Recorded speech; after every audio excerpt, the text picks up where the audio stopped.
let me try to figure out how to get to you. Okay, we're on. But yeah, so hey to the How's night my we're hair in the look? audience. I'm with David.Scott.Hay. He's checking his hair. We were just showing off each other's shirts. Like I'm Woohoo! wearing Whiskey Tit and he's wearing the cover of his book. That's As awesome. it should be. Here's the book that we'll be talking about today. This is Not Safe for Work.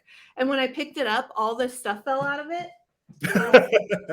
because I have all of this cool All right. stuff, which is really cool. I like the swag, and I like the swag so much. I love my cover so much. I actually sent out swag that didn't have my name on it or the book title. Yeah, that's what I was noticing. Well, the sticker. Yeah, because some people are gonna like the image and not care that I'm on the book or the title, and I don't care. I love the art. I have that stuff around the house too. So Well, is this not your side profile because it looks like you? no, it's not. Oh, it does I look mean, like it might have been. I mean, I worked with the cover designer Tyler Miles Lockett, and he's fantastic, and we hit it off. So quite possibly, so it maybe. could be So he might potentially. have. Yeah. I see you have your what was the name of that mug? The place that you got it from? Oh, Uh, Nancy Pickles Pottery.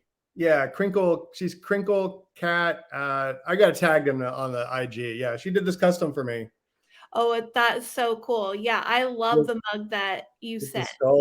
Yeah, that's so yeah. good. Yeah, I love It's that. fun. Yeah. Well, as far as introduction goes, what state are you from? What state am I from? Where are you in right now? I was born and raised in Oklahoma, the Sooner Cheater State. Go Sooners! And then I moved to San Antonio, Texas, where I discovered my love of basketball and breakfast tacos. Oh, And breakfast. then we'd started a small theater company in San Antonio and did really well first 2 seasons, enough that we were like, we were young and like, hey, let's go to Chicago and try to make it there. Yeah. And after several seasons, we actually had a breakthrough, got major papers and got major ink and stuff. And it was fantastic. But then as you get older, like the theater scene is really hard and you're just reinventing the wheel every time you do a new show. And eventually, we all kind of, I actually was fortunate enough to have one of my plays got optioned as a movie, and our business manager got a huge promotion at the Museum of Science and Industry, and our artistic director decided to go back to school. So it just, we did our thing and then went our separate ways, but it was a great time. Yeah, it ran its course. Yeah. Yeah. No, it is long nights. Do you find that being a writer is long nights as well, or are you able to sort of manage your work-life balance better? I'll going back to being a novelist, I'll tell you how I got back there after a couple of years of doing the screenplay, TV thing. The hours are kind of your own, minus the kid demands and, Right. work-life balance. I can't imagine having a family with a kid and doing theater, because most people had a day job and then, you got 3 or 4 rehearsals a night, 5 nights a week. And most of my friends that we ran with that group, are peripherally involved in theater still, like doing readings occasionally or more on the AV side of it. But most of them have kind of, moved on. I think the average lifespan of a theater company in Chicago is about 5 years. So we were active for about 12. So we beat the average, but Yeah. That's a good long time.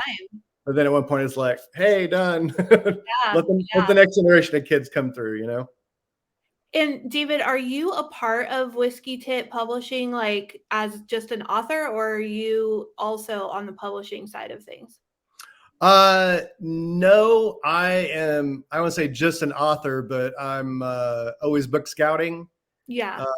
For her, fine. Because honestly, with Whiskey Tit, I don't know if you read their mission statement in the back of the book, did. but the mission statement, I was like, okay, I want to be a part of this group and of people that had this kind of mindset. Yeah. And so kind of finding like-minded people that maybe aren't getting the attention they need with their books. I was lucky to a great author I went to grad school with, Anna Dixon James. She was a big fan of The Fountain, my first small press book. And I reached out to her when Whiskey Tit picked it up and was kind of reconnected with her. And she said she'd still been writing short stories, but hadn't been submitting anything for, I don't know, 3 or 4 years, right? Because she doesn't really have a support circle, like I do out here in LA or did with Chicago. She's on the East Coast in like Virginia, West Virginia, Yeah. thereabouts. And she sent me 3 or 4 short stories, and I fell in love with them, forwarded them to Miette, and she offered her a book deal right then and there. And then it took us about a year to get the collection cleaned up and stuff, but that'll be coming out in August. So Oh, that's cool. Boys Buy Me Drinks to Watch Me Fall Down is amazing, and that'll be out in August. So That's go to an the awesome title. whiskeytit.com page for pre-order. I will definitely include some of this stuff that we talk about in the show notes of this interview.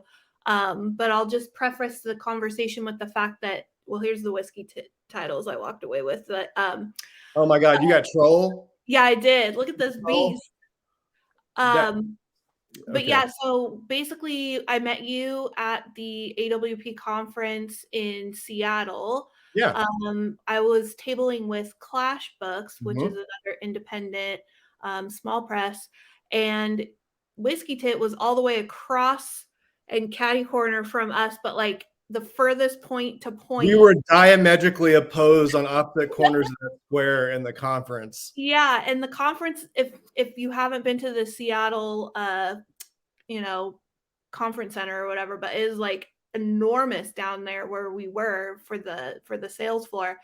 But it was really cool. I met a lot of cool people that day, and I bought a book and ended up walking away with 2 books and a t-shirt and made some friends, which is really cool because I think that that's the important part of going to cons. And I was going to ask you, like, is the AWP conference something that you always go to, or what's like your typical circuit for going to writing conventions? And Well, this I try to follow Mia, the publisher of Whiskey Tit. I try to follow her around. So we did AWP in Philadelphia the year before. That's when I had the fountain out. And then typically, in no certain order, I know we'll do AWP, Chicago, Brooklyn. I have a list of them. AWP, Brooklyn, Chicago. I think we're trying to set up one in Memphis this time around. And yeah, there's about 4 or 5 a year, not including AWP that we go to.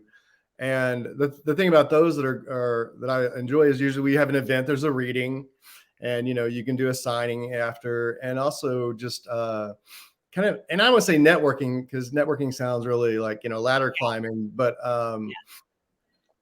community. And that was something that I had missed in LA, because the Chicago theater community is so tight knit, right? And getting back into writing novels and getting published, I mean, that's still, you don't spend a lot of time hanging out with others. But I like that 4 or 5 times a year I get to go hang out with other authors I really like, and get to meet new people such as yourself and Christoph at Clash. And I met Charlene Ellsby. She came to the reading that we had set up, and her and I are Instagram buddies now. And so I don't know about the conferences. I haven't been to a big conference other than AWP yet. They've always just been the book fairs. I don't know if you're including that in the conferences or not. All the whole thing. Like, what are the benefits of being out there and having FaceTime with like readers and other authors? I mean, the benefits, and actually I know we were going to talk about the business, so I actually published up a little sheet of like stuff that I tell new authors when they come aboard the Tit, because everybody kind of I'm happy to mentor anybody and everybody, because I've got a lot of time under my belt, in terms of writing either novels or screenplays or theater, and a lot of ins and outs. And I've spent a lot more money than I've made, promoting the books and trying different things, since everything's an experiment. With my first book, The Fountain, I was like, well, I'm going to try things, and it's all an experiment. And then for the next book, I'll have it honed in a little bit more. And the next one, hopefully, you be a little bit more judicious with where you put your time and energy. But I have to tell you, the cons and networking and meeting people, and some people it's too anxiety producing, right? Meeting people, and you have a little bit of social anxiety. But for me, I think because of theater, I'm just like, look, I'm over 50. I don't give a shit, right? I'll Yeah. go read. I'll stumble over a reading if I have to. Like, Yeah. nobody's going to destroy my life at one of these conventions, right? Yeah. But meeting other people, and I've read a number of the Whiskey Tit books that I'll actually work the table with me yet. And I stopped one person from buying Not Safe for Work to buy a copy of The Troll Oh, yeah, at the that's awesome. at the Berkeley Book Fest. I was like, yeah, I don't think this would be right, but if you want this, this is the one for you. Yeah. Um, No, that's cool. because it's not a competition. The charts might tell you otherwise, followers might tell you otherwise, but it's really Right. not a competition. And everybody has a different approach and how they want to market and they want to sell. And a lot of that's based on uh, your own personal budget.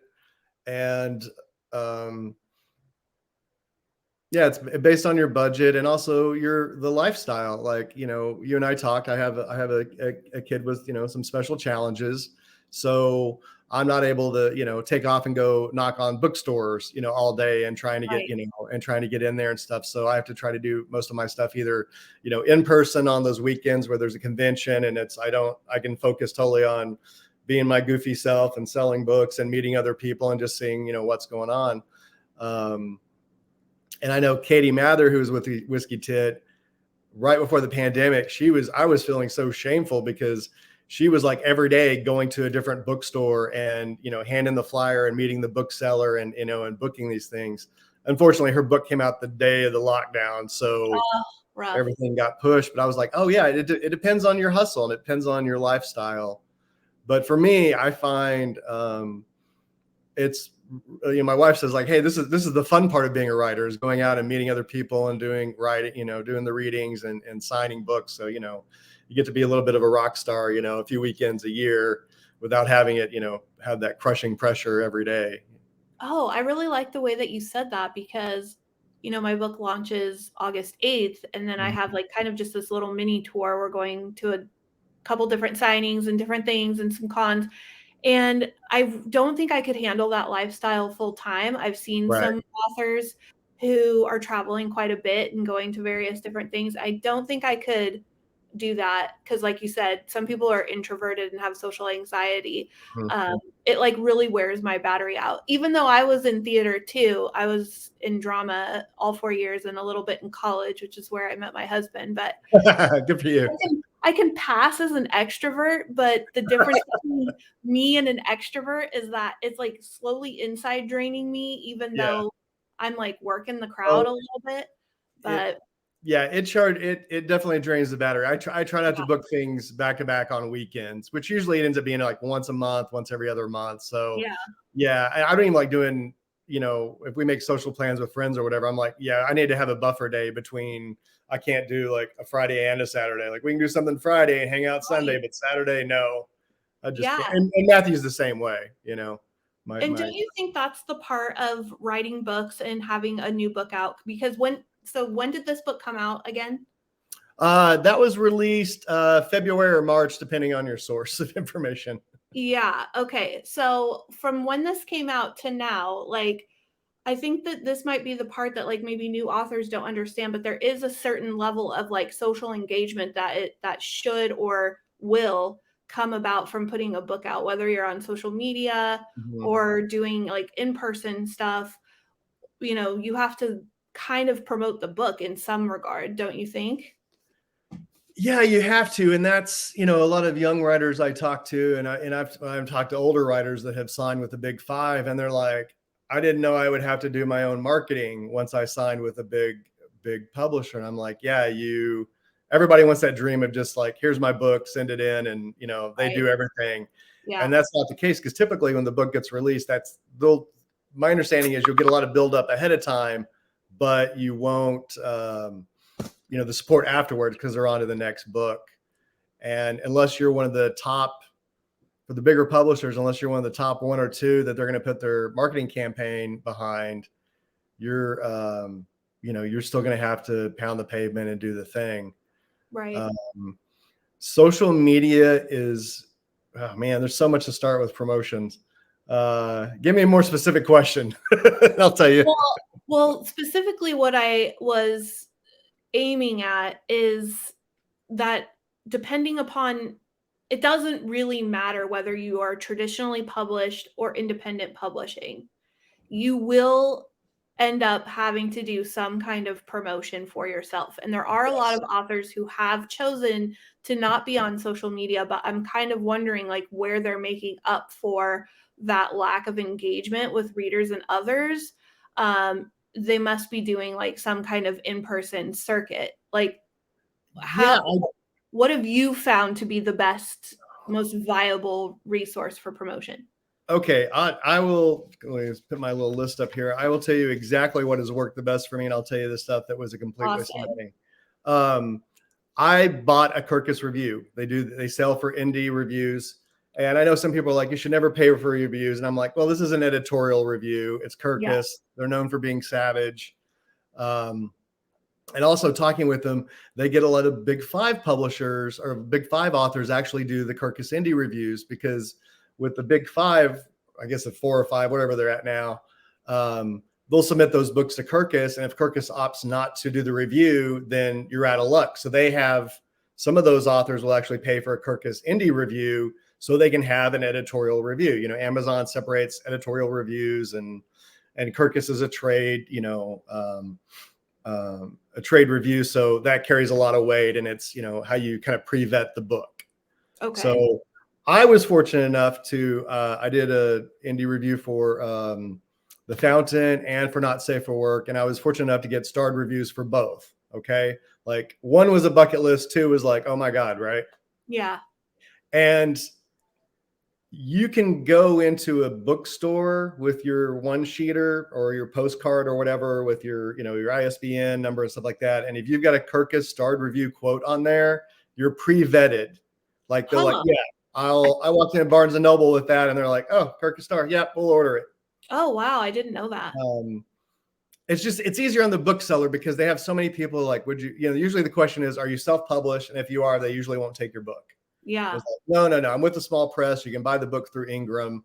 And I Right. had a Kirkus starred review. It's in the horror genre. And they're like, great, done. Like, you've done their work for them. Right. Right. You make it as easy as you can. And if you've got like, an obscure Instagram or, somebody from Goodreads that's, you've got a quote Right. on there. I mean, those are all great and ego stroking, but in terms of business, that's not going to move. It's not vetting enough for the booksellers. Right. Oh, that's good to know. Yeah. So that I tell people is the number one where I would put my money. Now, it's a gamble because they're not cheap. But for me, the investment has been completely worth it. Troll got a starred review. I was really Yeah. thrilled because Troll's one of my favorite books. The first half, anyway. I haven't finished the second half yet because I decided to stop reading it in manuscript form. Yeah. I wanted to read the print book. Yeah. And he did. And Anna James with she got a really nice review in Kirkus, and I think that's going to help her move her book as well. And I'll tell you this, because those reviews usually get featured in the Kirkus, magazine that goes out. That's where librarians read and, other people read. Yeah. I was book scouted prior to the war by Polyandra New Age, which is a publisher in Russia. And they published The Fountain in Russian. And it was released there. Like I said, we were in talks before the war happened. And this, I haven't announced it yet, but I'm waiting on the final contract for Not Safe for Work to be translated and released in Russia. Yeah. Which this will go back to one of my bigger successes if we come back around to that. But it is absolutely insane to me why that happened, considering some of the content of that book. I'm still reading it and enjoying it myself. And I was talking to somebody about it because I posted it on social media, and there was a few people who were like, oh, tell me about this book. Well, just to sum it up is like mildly difficult because I feel like everyone's going to engage with this in a different way. Like Sure. everyone's going to have their own set preferences and sort of like biases and experiences that's going to help them relate to this book. For me, I love that like 6 pages in, one of the characters says like, or the narrator says, this is a love story. And I was just like, oh, now I'm interested, Right, like I want to right. see where this goes. And the pages fly by really quickly. I did want to, because sometimes the size of these books, like Troll too, the size can be a little intimidating, but I love that it's like a wider print and that there's, It's, that was a pseudo. I wanted to go smaller because I didn't want the book to be as thick, but uh-huh. God bless my dad for calling me up and thanking me for having a bigger font. No, it is. It's really appreciated because a lot of times people will kind of like justify it on a page, Mhm. and the font will be really small, and it'll be like that on the EPUB too. And for somebody like me who's wearing glasses, I Yeah. have to like blow that font up like really big. So I Yes. appreciate that. But yeah, I'm about halfway through this book. Um, Okay.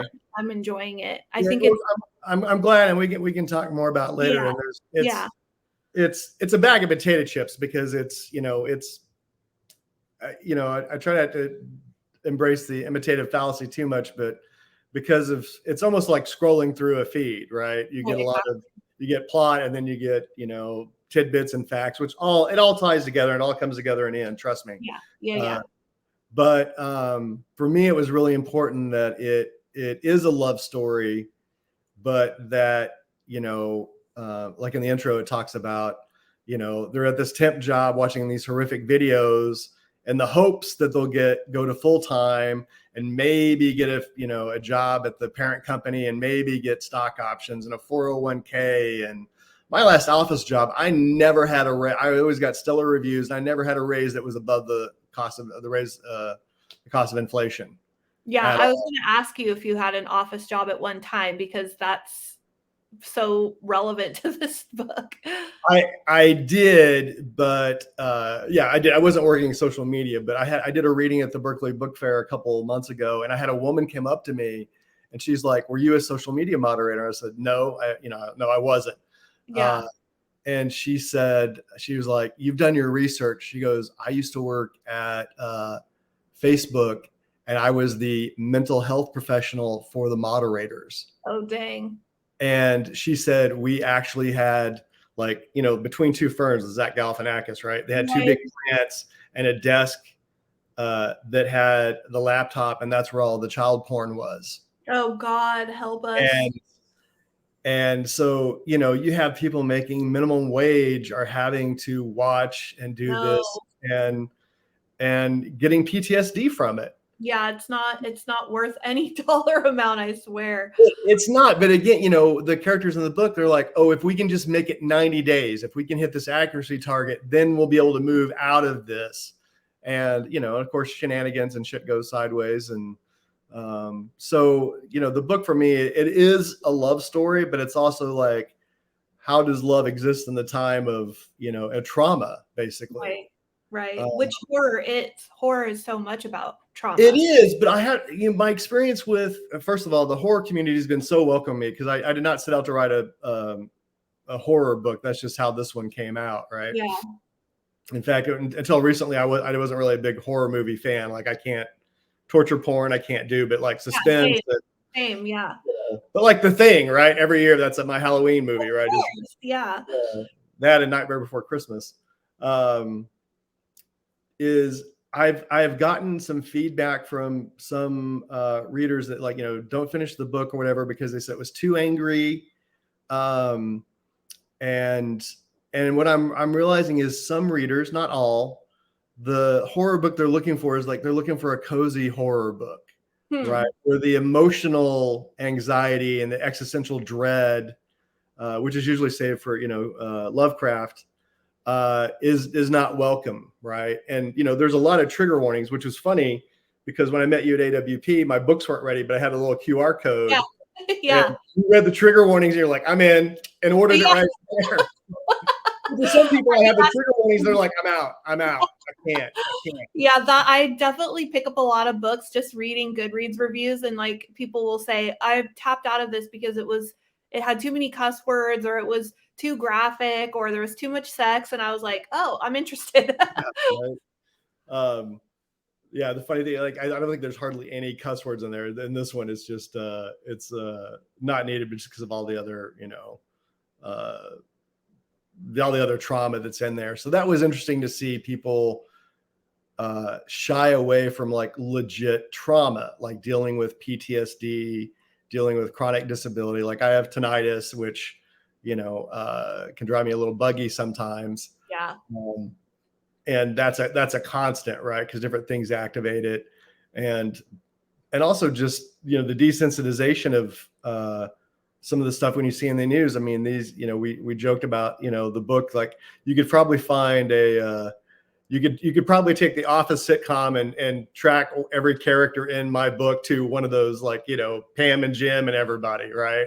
It's Yeah, like, because it seems like every workplace has a caricature kind right, of that you can relate to right, that are, easy to categorize and stereotype. right. Yeah. So it was actually kind of fun. I didn't realize until I was about 3/4 of the way through the book that I had that, and I was like, oh, this is going to be fun, right? If I Yeah. can kind of track that. But that's yeah, so I don't know. I'm totally lost now where we're going with that. But yeah, but that's the kind of horror some people don't like. And for me, I've had people like, yeah, I didn't finish this book. It wasn't for me. Trigger warnings. Sure. I didn't like the experimental form, whatever. But I've had people like, oh my God, I love this book. It's been my favorite book. And I think as a writer, that's the best you can hope for. Like Yeah. I am never going to write anything that's like straight down the middle and hope everybody, loves it. Right. Yeah, no, that's why in a lot of the reviews that I write for books, I try to include like comps of other books just so Right. that they know like what kind of vibe they're getting into. Like Sure. I would definitely categorize Not Safe for Work in like the same um group of authors like Jeremy Robert Johnson and like Danger Slater and just quirky and speculative and experimental and all of that and there's a fan base for everything. There's an audience for every kind of book. Right. How do you find your audience? Like, do you particularly gravitate toward, I don't know, like Reddit threads or places where people are talking about this kind of horror? It's interesting because I had a big Twitter account back in the day when I was doing theater and stuff, and then I realized at one point it was just bots talking to bots. Like I Oh, had the program that would respond to a certain amount of people, repost their stuff, yeah. and it just felt so inauthentic. I just killed it, And then of course later I'm like, why did I do that? I could at least started, weeding Yeah. people out. Yeah. No, I'm on Facebook-ish, and that's mostly, Facebook is of an older age, so people I kind of did theater with are still on.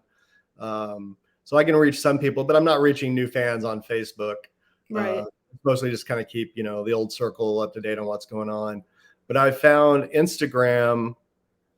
Uh, I really part of my thing besides the Kirkus review was I spent a lot of time on Instagram just looking at book grammars or book Instagrammers that were doing reviews and doing horror. And I just, I had a really succinct pitch, and I was just like, hey, I'd love to send you a copy of my book. It might be weird enough for you. Here's, they're trying to make it 90 days to earn, healthcare benefits, and stuff happens. And I had a lot of people respond to that, Yeah.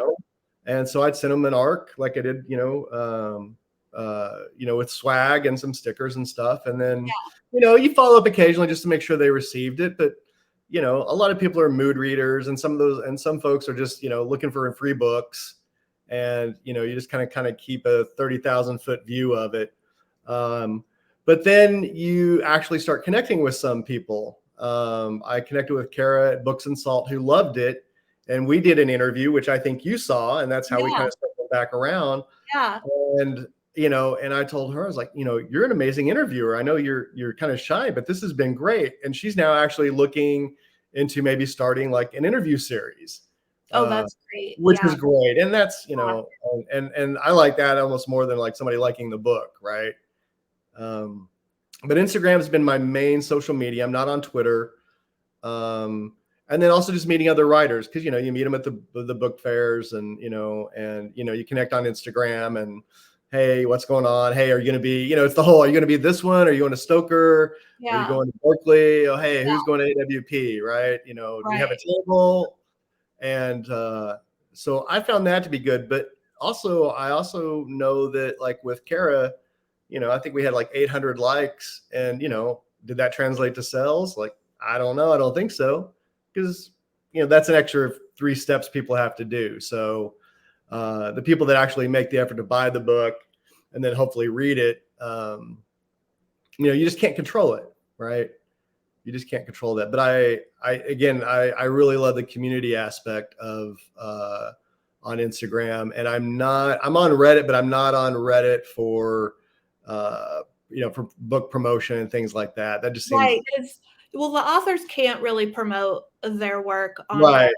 But I think, like, for me, well, from the perspective of a reader and reviewer, there's lots of recommendations floating around.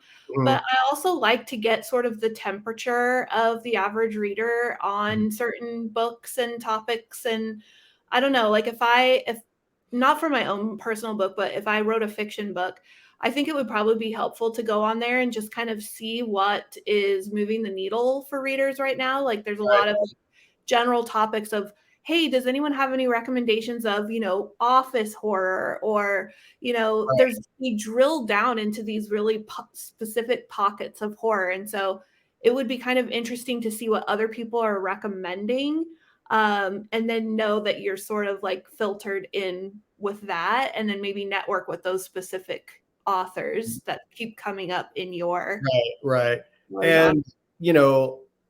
And and yes, that's true. And honestly, like, you're my number one go-to for the recommendations. Like, your social media is just like, it's a fire hose of like information. So Thanks. I do appreciate that. like I just realized the other day I pre-ordered Wellfall based on your recommendation, Oh, I love that book. Yeah. which I think he's doing a Zoom with Sam and CJ tonight. They've got something going on. Anyway, Oh, cool. Yeah, I definitely want to check that out. I love listening to authors talk about the craft. yeah, and I loved your interview with CJ, and Sam and I've been talking about some other stuff too. So it's good to see the things that are getting out there and moving for them. In terms of like going back to promoting one's own book, like my Yeah. biggest thing is the Kirkus review. That's what I would recommend to an indie author. And it's also like, don't send your second draft. Don't send your first book. I mean, Mamet had this quote about, you know what works in your writing, when you get in front of a live audience. And I feel like, doing over a decade of theater and writing plays and producing plays, you get a little bit more sense of timing and what works on the page and what doesn't work on the page. And that gets you, it hones your craft really quickly. And, obviously not a lot of people have that kind of same resource, but like finding writers groups that, and trying to find a group that you're the weakest link, Yeah. to learn and to ask questions. I've been a reader for a couple of organizations, and the number one thing I can say is people is like, they haven't studied their craft. They read other people, they watch other movies, but they're not willing to study the nuts and bolts of how to put together a scene. It's all set up with the door slam shut, period, end of story, right? Yeah. Like, there's no conflict, there's no like story, right? It's all set up. Everybody's writing a teaser for a movie, right? Yeah. Yeah, no, I've heard that criticism quite a bit from, other professionals, just saying that, there's always time to learn, there's always time to grow. And if you're feeling inspired, I think Stephen King said something along the lines of like, if you're feeling inspired, write, but if you're feeling uninspired, then read.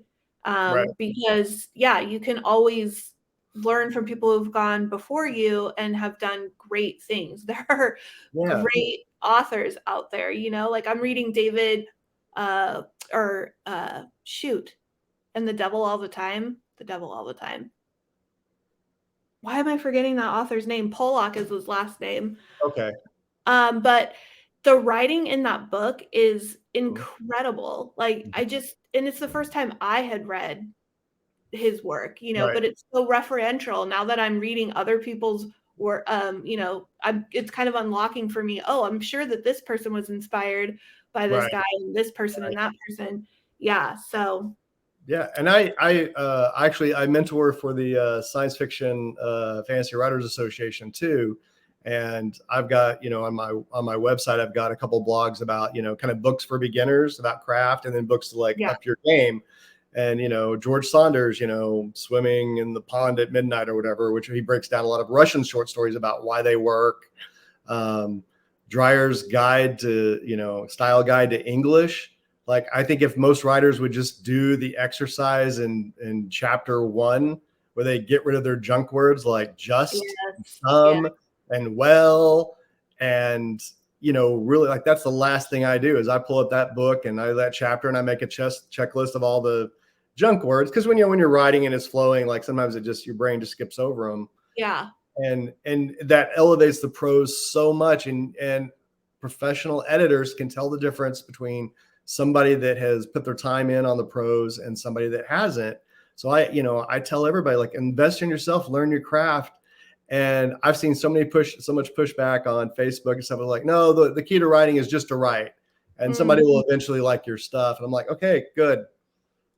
What's your credits? Where are you at? Where are you on the bookshelf? And they're not, I think that's fair advice for everyone. I mean, even nonfiction writers like myself, like my reviewing style has evolved immensely over the last 7 years. I don't do it like I used to do it at all. I used to just cheerlead a book and just kind of blabber about it. And now it's like I have very specific points that I'm trying to get across to the reader. So it should be an evolution. You should be always reaching for something, Yeah, you always have to get better. And there's always, you can like I actually did, the SFWA actually had a bidding thing for, charity. And I actually bid on a couple of things. One was like career advice and one was a manuscript critique. And, I was fortunate to land on a couple of those. And I'm like, yeah, it's 30 minutes. She's going to talk about, my work in progress, the first 5,000. And I'm just, in that 30 minutes, I might glean one or two more tools for the toolbox, right? Or I might get hey, you're doing great, keep doing what you're doing, which I would be disappointed at because I want a little bit more. It's always to be learning, and always, there's so much content out there that if you're not willing to kind of try to up your game, then you're a hobbyist. And that's the difference between being a hobbyist and being a professional, And are you just focusing on novels, or do you write short stories for submitting to magazines and anthologies and stuff too? No, you know what? I wrote short stories in high school, and I think in the Fountain, there's a couple of standalone chapters, and sequences there, but I don't write short stories. Everything goes into the novel well. Yeah. I don't know that I have the bandwidth or the patience to write a bunch of short stories. And I know that's how a lot of people get their start, is writing short stories and getting published. Yeah. I've kind of skipped that because instead of writing short stories, I wrote plays and 10-minute plays. And that was kind of my, entree into upping my craft. But no, I don't. I write, I'm writing novels right now. And occasionally with my wife, we'll work on a TV or a movie pitch. My wife is a screenwriter. We just moved into screenwriting from TV writing. And so I'm lucky enough that I've got a trusted reader editorial, in the house. I'm her sounding board for things. We talk through things, which is great because, we can go out on a date and it's like, okay, I need this to be a professional date. All right. I need 15 minutes to pitch you this, which, I had this idea, but I don't know if that puts it off track or if it goes here. And I can kind of get that, immediate feedback because she's got a really good story brain as well. So I never thought being married to a writer would be as wonderful as it is. Yeah, no, that's really cool. But we're also not competing. She's not writing horror books. Right? Yeah, no, it's really cool. And in fact, I was going to say, for people who are watching this video, your writing is very cinematic in the sense that I could see it as a Black Mirror episode or something, or a series like Black Mirror, where you may be over the span of a couple episodes, a little mini series or something, because there's some clear stopping points too where that could be the end of an episode. And I think that's one of your wheelhouses is reader engagement. I love the fact that while I'm going through this book, I don't find a real place where I want to put a bookmark in. There's always some kind of hook that makes me go, well, now I'm curious about this Right, right. situation, you know? Do you do that, like, intentionally? Like, are you conscious of the fact that you want your reader to keep going with it in one Well, sitting? absolutely. I mean, with the fountain, which was, not done in quite the experimental style this was, um, and this is another thing when I mentor and teach, and the things I'm finding with a lot of the stories I'm reading is that the main character does not have a goal. Things happen to him, and then this happens, and or her, and this happens, and this happens, and Yeah, it's not like I've got to get this done. right. Right. And so there's no like there might be an overall story question. And I play a little looser with it in not safe for work because they have the overall goal about the, getting healthcare benefits. But it's a love story, so it evolves on its own terms.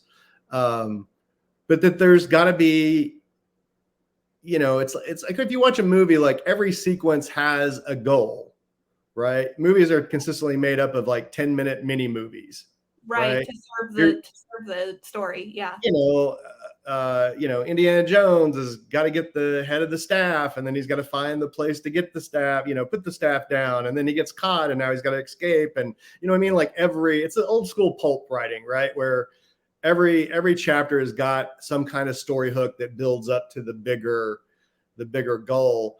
And for me, I need that because you need to know what's going to derail your character. If your character just has stuff happen to it, and again, I see this so many times in short stories, like things just happen to the character and they're not sure what's going on, and then at the end of the short story, a monster shows up, and Yes.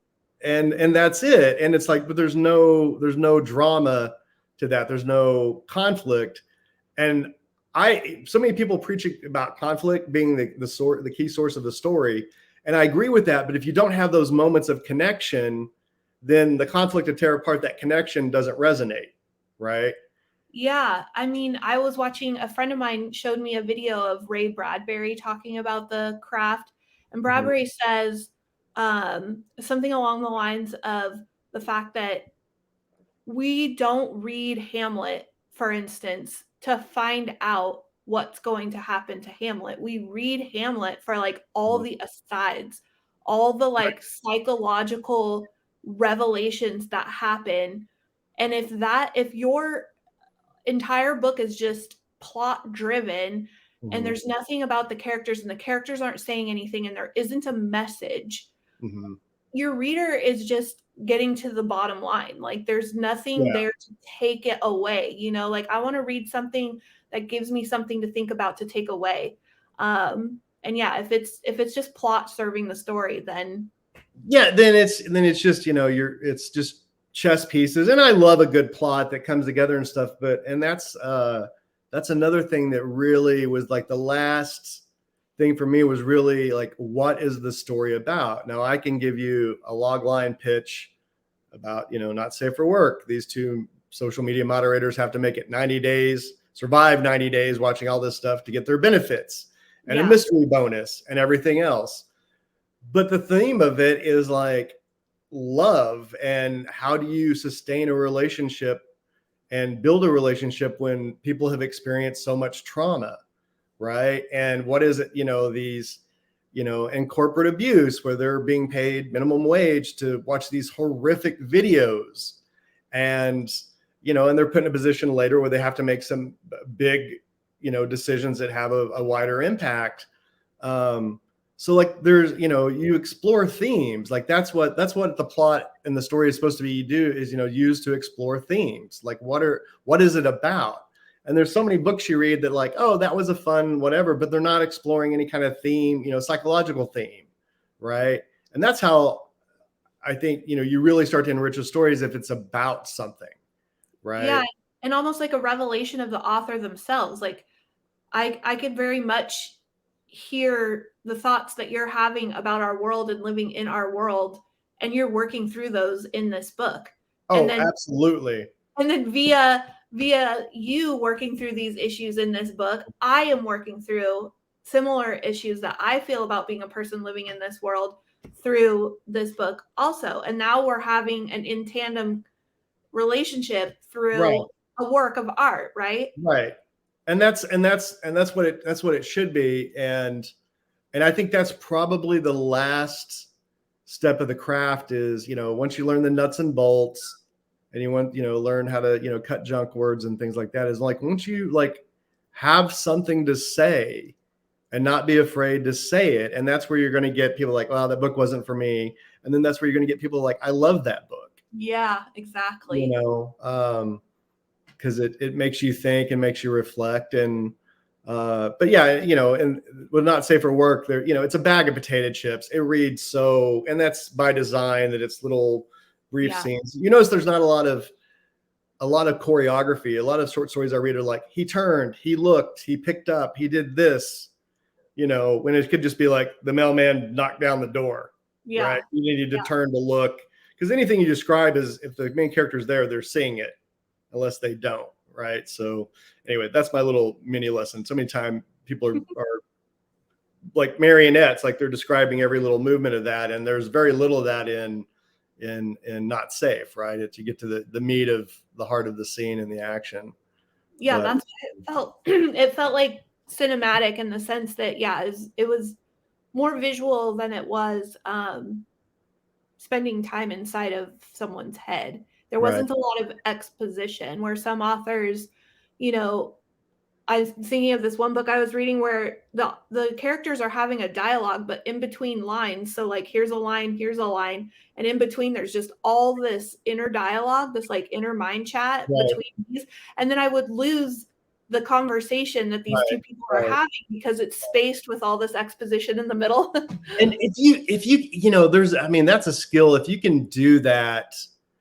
Because oftentimes a scene will just have a brief little, they talk about, in film, like you have to film something. All right. They're trying to, pick this lock. And then you can have the thing about their backstory and whatever. Yeah. And then at the end of it, the lock gets picked or it doesn't. Right. So you've got the story hook, and you got something to film. And, some people, romance novels have a tendency to, more the internal life, right? Because you're dealing with the emotions of, an event that happened and the quandary of it all, right? And some people can spend too much time on the quandary of a character, which there should always be a quandary, but they'll spend way too much time on the quandary for that genre, right? And I try to keep, the genre a little bit more simple, or keep the quandary a little bit shorter on the book, because it's also social media, right? You just want the tidbits, and you want to kind of keep going, and also it slowly unveils, what the previous trauma was before joining this, right? So or before joining taking this job at Vex. But I'll tell you one other thing that for me was. I think for other writers that are looking to, get into the game and stuff, and when you're at a certain level, the Kirkus review was number one. I would say that the Kirkus promos that they offer you, no go. Yeah. It's they can't give you numbers on sales based on their promotions. That to me was a complete waste of money. Right. And they're so much more expensive. So from my personal experience, that was never again. But also, if your book does sell, making sure that there's an announcement in the publisher's marketplace. And that's something you can do, or your editor can do. And unfortunately, we didn't do that with The Fountain. It kind of fell through the cracks, but we did that with Not Safe for Work. And I just on that log line about, social media horror, trying to, earn benefits after 90 days. And it's a horror book. I had the producers from Elvis requested to see the manuscript. William Morris Endeavor book scouted it, read it, and Titan UK requested it. I don't know if I'm still making it up the chart. They haven't answered any follow-up, so maybe it's still making it up the ladder there. But okay, but look at the people that requested that. And this was a small press. Whiskey Tit is a small press, but you were able to pitch to people that are looking at this with that announcement. And William Morris Endeavor was great. They came back. They loved the book. They're like, this is so much more indie, and it's a limited series. And right now, Hollywood's not buying limited series. I mean, we got the writer's strike going on. SAG may or may not be striking next week.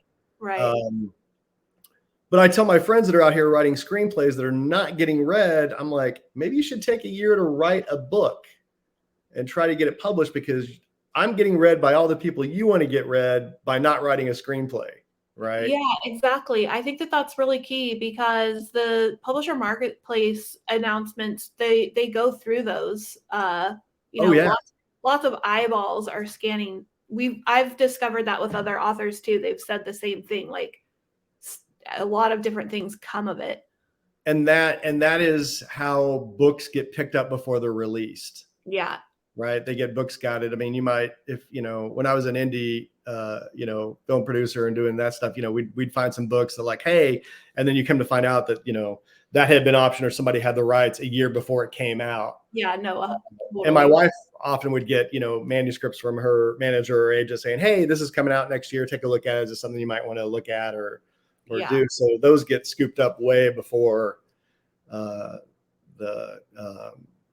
it's hard to find something off the shelf because it's FOMO. And, the thing with Hollywood and TV, and if you want to make a living as a writer, as an author, like everybody around you is going to make so much more money than you. My social media person that I had to help kind of get kickstarted is probably made more money than, my first advance. My new publicist is probably going to make more money than I did. I spend more money traveling to go to these, network than I do. And really, you just have to understand that's it until you build a big enough base and kind of break through, because a lot of authors, teach somewhere else, or right. they have a day job as a librarian, or they're, running a podcast or whatnot. So it's extremely hard to make money just as an author, unless the film TV money comes knocking. Right. And then you just have to let them do whatever they're going to do to it. And, and bank the book. And that's what a lot of people, I know younger writers that I talk to don't understand. They're like, oh yeah, if so-and-so picks up my book and I get that advance. And I'm like, yeah, you're looking at maybe a $5,000 advance, maybe 10, and they're going to expect you to market it and publish it yourself. But if you get the movie rights, which is why I tell young authors, like, look at your contract, make sure you hang on to the movie and film rights, because some of these smaller presses will be like, well, we'll take 50% of your movie or TV rights. Yeah. It's like, well, you're not shopping it around, and that's where the real money might be. So, those are always deal breakers for me. So yeah. That's contract talk, but that's good advice too. Yeah, for sure. So the publisher's marketplace was huge for me. The Kirkus Review was the best thing. Like I said, I love going to book fairs. I like seeing the other authors and doing readings and doing the events. That's the fun. I mean, you get socialized. That's the fun thing, dinner and gossip. That's always fun. What about an agent? Do you think an agent is important? That is the question I am going through myself right now. I had an agent actually right out of college, and this is not a brag. This is one of the horror stories. Right out of college, I signed with Ray Bradbury's agency, right? I signed with Don Congdon, not him, but I signed with a junior agent, right? And we were going to place my crime book and with this publisher, and it was looking really good. And then said publisher disappeared in a kayaking expedition. Oh my God. And his wife took over and like cut the number of manuscripts that they were going to buy, and it just came back with a form letter. So I was just like, oh, well, this sucks. Yeah. But I was a younger writer too. I was younger. I've done everything so far I've done without an agent. There are a lot of indies, the bigger indies like Coffee House Press, I don't think requires an agent. Clash has talked about going to agented because Eric LaRocca's popped with his. I don't know, because, if you want to go with the big five, then you're going to need an agent, right? And and I think it's almost like it's an eventual thing depending upon where you see yourself going in your career. It seems like it's an eventual progression, because if somebody does come around and wants to, is interested in your work, it's helpful to have that agent there as a buffer between you and the production, conversation or whatever people are interested in like foreign rights and all that stuff, it's good to have somebody that acts as your Yeah, and they can definitely get they can definitely get they definitely have contacts and they have their network. So I am, with the next book I'm working on, I've got a YA trilogy like that I had started before The Fountain sold.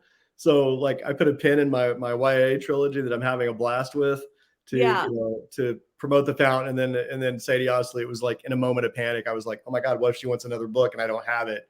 So yeah, I put a pin in that and wrote Not Safe for Work. That worked out, and I'm working on the follow up to Not Safe for Work, and then I'll eventually come back around to the YA trilogy. But um,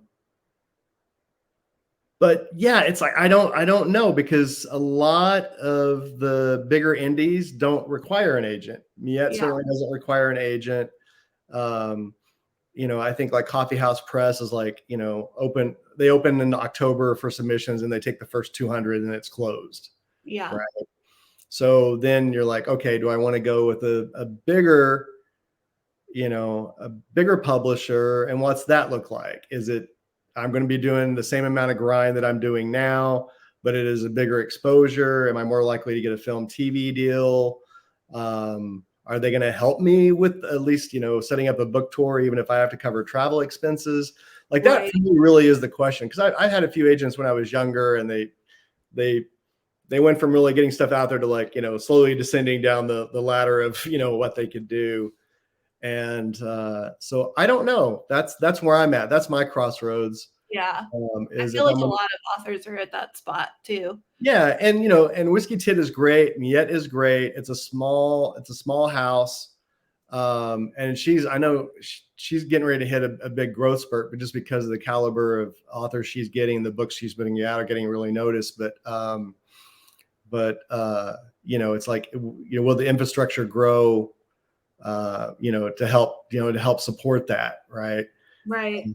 Because I love Miette, and I love doing what I can, and I think you saw those neon signs that we had at AWP. Like I did those. Those were mine. I'm like, oh, this will help, and Yeah, no, people it's seeing, very cool. It's very bespoke and all right, the and whole it was fun, and people come by and they take pictures, and it's how you yeah, get people over, and then everybody's always personable over there at our table, and really kind of like, what are you interested in? And and if you're not interested in my book, I'll sell you somebody else's book, because right. it all helps. But yeah, I just don't know. And it also, like, the next book I'm working on may not quite be for Whiskey Tit, so I don't know. But we talk about other projects as well. So that's the quandary I'm at now, is whether to go the agent route or not. And I know a lot of people want to start off with an agent right out of the gate, Yeah, I but don't know if that's, you know, really necessary, but I'll I'll tell you one thing that not having an agent helped me with was, so the Fountain, so Miette didn't have rights, the Russian foreign rights. So I communicated directly with my contact there. And again, this was about 6 months before the war broke out. So I thought the book, when it did break out, I did not think that they would still be publishing. And fortunately, I made the cut and they published it out there. And honestly, I just I kind of kept in contact because I was curious about how things were on the ground, and um, how strict things were being in terms of what you could say and couldn't say. And we have Ukrainian writers on the Whiskey Tit label, and all these people had friends and family right, there in Ukraine too. So it's really like, she's like, yeah, we hate it, but we're going to keep publishing books, that made people think. And, they started a new imprint with young Russian writers to kind of like explain what's going on and kind of teach the new generation. So I kept in contact with them. So when it came time for, Not Safe for Work had been published, I sent it to him. Like I had maintained that relationship. And if I'd had an agent that just like sent it off, they signed the contract and done, they may not have picked up my second book. I might not had, a better understanding of what's happening in the world. So there's something to be said for the personal investment, and on a human level. And then, if that leads to other things that help your book and stuff, that's great. But also at the end of the day, those connections with people that are, uh, there are real people on the other end of those emails. Right. Yeah. No, I think that that's really key too, is just to have a hand in your own career and to not entirely like try to control everything necessarily, but also just advocate for yourself, because you are going to be your biggest advocate. Other people have other clients and jobs and priorities, and your career is your biggest priority and your responsibility technically, to be shepherding your own work in the world. It's really important. Absolutely. Nobody's going to work harder than you are to get the Exactly. book out there. And again, with the book fairs, it's like actually meeting and selling books to people that aren't friends and family is amazing. Yeah. Right? It's a great feeling. There's in signing books for people and, reading. And then, a couple of months later, you might actually, because I always try to include my email in there, or, where I can be reached at, and having people like, oh my God, I love this book. Can I get a signed book for a friend of mine? Because she has my copy. And, Yeah. or they're just like, hey, I'm going to post a review of your, would you like to see it? And like, yeah. And, you actually, I've maintained contact with a couple of these people because, they've spent so much time helping me promote my book with nothing in return. Like, I'm happy to ask questions about the business. I'm happy to, do this, that, the other thing. Now, you do have to be careful. I have had to block one or two, people that have turned on me on Instagram, but that's easy enough to do. Yeah, I mean, just fix it and move on. Block done, and move on. Yeah, But I don't keep that from me trying to have a connection with somebody, because, we all started out, and I didn't have a mentor early on, and I realize now that like mentoring is like something I really enjoy doing. Oh, And, that's cool. Yeah. I enjoy teaching, but mentoring is better because you can really, kind of pick who you want to work with, and like if you have something to offer, Yeah, being so much better. that's cool. Well, I don't want to keep you too much longer. I just want to like bring it back full circle and promote this book, Not Safe for Work. If you want to let people know, you said you were primarily on Instagram. Yep. And where else can people find you? Like, do you have a website? I have a website. It's David.Scott.Hay.Official. And it's I've got some blogs on there that are like, helpful for writing and just some of my experiences, with this, that, and the other thing. Otherwise, it's David.Scott.Hay.Official.